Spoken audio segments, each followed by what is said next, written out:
অনেকে প্রশ্ন করেছেন যে আপু এপ্রিল মাসে যদি রাজাহাঁসের ডিম পাড়ে তাহলে সেই ডিমগুলা অমে বসানো যায় কিনা, মার্চ এপ্রিল এই 2 মাস ডিম দিলে সেই ডিম থেকে বাচ্চা ফুটে কিনা এবং আপনাদের হাঁসে ডিম দিতে শুরু করেছে, আসলে ডিমগুলো আপনারা বসাবেন কিনা সেটাই জানতে চেয়েছেন। তো এইখানে দেখেন অলরেডি কিন্তু এপ্রিলের কিন্তু এটা এপ্রিল মাসই চলছে, তো দেখেন অলরেডি কিন্তু হাঁস কিন্তু অমে বসে আছে।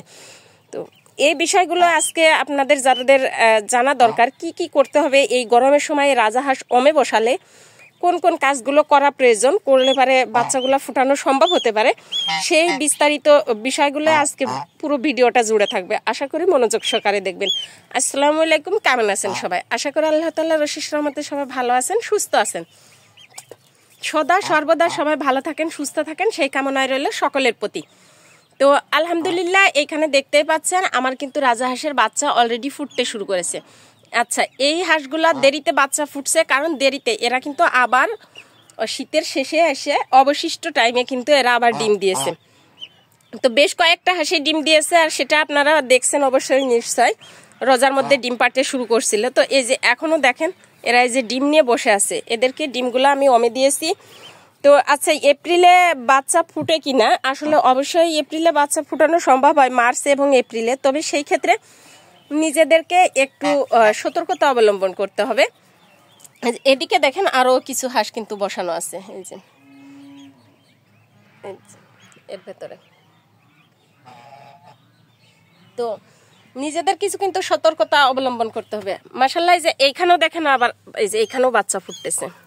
তো অনেকেই বলছেন যে আপু এপ্রিলে কি বাচ্চা ফুটে? হ্যাঁ ফুটে। আর অনেকে আবার বলছেন যে আপু ভিডিওতে যে এগুলা ছাড়ছেন আসলে এগুলা কি আগে করা না এখন করা না? আমি সবার উদ্দেশ্যে বলবো এগুলা রানিং আমার ফুটতেছে। তো এই যে দেখতে পাচ্ছেন, আর আমি যে ভিডিওটা করতেছি এটা কিন্তু সরাসরি ভিডিওটা করছি, কোনো এডিটিং এর ভিডিও নয় কিন্তু। তো যাই হোক, এখন আমার কাছে কথা হচ্ছে যে এপ্রিলে, মার্চে এবং এপ্রিলে যদি আপনাদের হাঁস ডিম দিয়ে থাকে, সেক্ষেত্রে আপনারা যেই কাজটা করবেন সেটা হচ্ছে যে হাঁসটাকে অমে দিবেন। অমে দেওয়ার পূর্বে আপনারা যারা বলছেন যে ডিমগুলো ফুটবে কিনা, তো অমে দেওয়ার আগে অবশ্যই চেষ্টা করবেন যে ডিমগুলো উর্বর কিনা চেক করে নেবেন। ডিমগুলা উর্বর ডিম হইলে তারপরে আপনারা অমে দিবেন। যদি ডিমগুলা উর্বর না হয় তাহলে দিবেন না, কারণ অনেক সময় আছে যে আপনার গরমের দিকে এসে কিন্তু রাজাহাঁসের মিটিংয়ের দিক থেকে একটা প্রবলেম থাকে।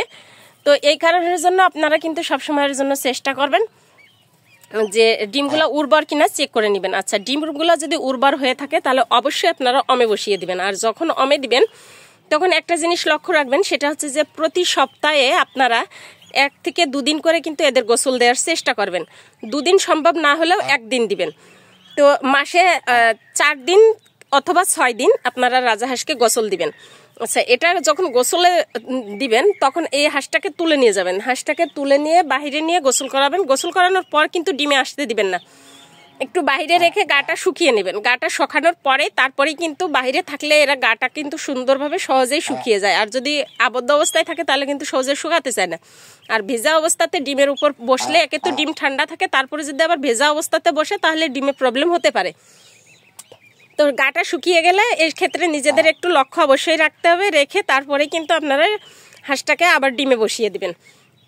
তো এইভাবেই কিন্তু বাচ্চা আপনারা দিলে কিন্তু, তবে হ্যাঁ আমি এখানে আরেকটা কথা আপনাদেরকে বলি, আমার কিন্তু গরমের বাচ্চা ফুটেছে অলরেডি। আপনারা আমার পূর্বের ভিডিওগুলো দেখলে বুঝতে পারবেন যে এই এপ্রিলে যে বাচ্চা ফুটেছে, আমি মার্চের 13 তারিখে বাচ্চা দিয়েছি আর ডিম অমে দিয়েছি। আর সেই ডিম থেকে আমার কিন্তু বাচ্চা ফুটছে আপনার মাত্র 24 থেকে 25 দিনের মধ্যে। 24 দিনে ডিমগুলা কুনিয়েছে এবং 25 দিনের মাথায় ডিমগুলা ফুটে গেছে। তো এই এপ্রিলে প্রচণ্ড গরম থাকে, আর এই গরমের কারণের জন্য কিন্তু ডিমে কিন্তু খুব বেশি একটা হিট লাগে না।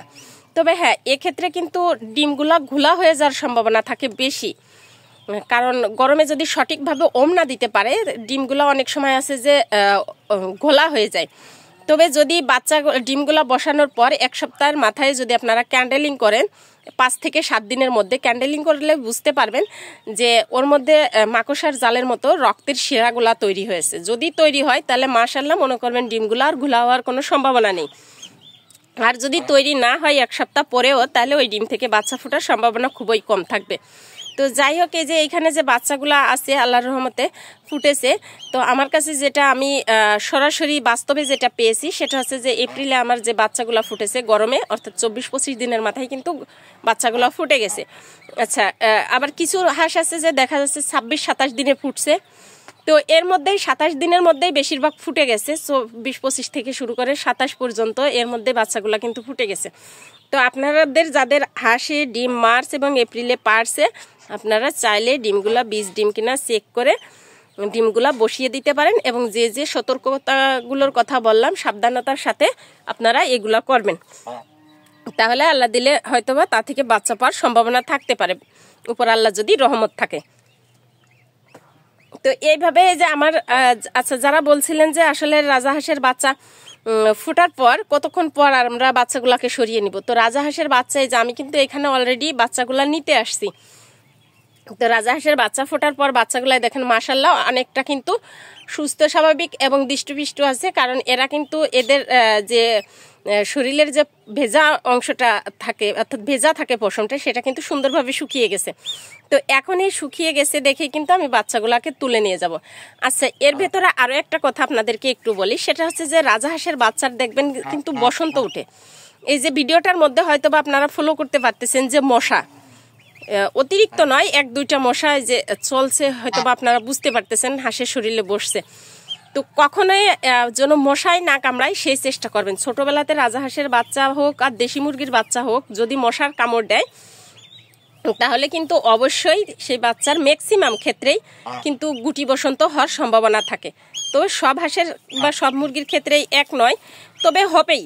বেশিরভাগ ক্ষেত্রেই মানে 80% সম্ভাবনা থাকে হওয়ার। তো আপনারা চেষ্টা করবেন বাচ্চাগুলোকে যেখানেই রাখেন না কেন মশা মুক্ত রাখার জন্য, তাহলে দেখবেন যে আল্লাহর রহমতে গুটি বসন্তের সমস্যাটা কিন্তু থাকবে না। রাজাহাঁসের বাচ্চারও কিন্তু গুটি বসন্ত হয়।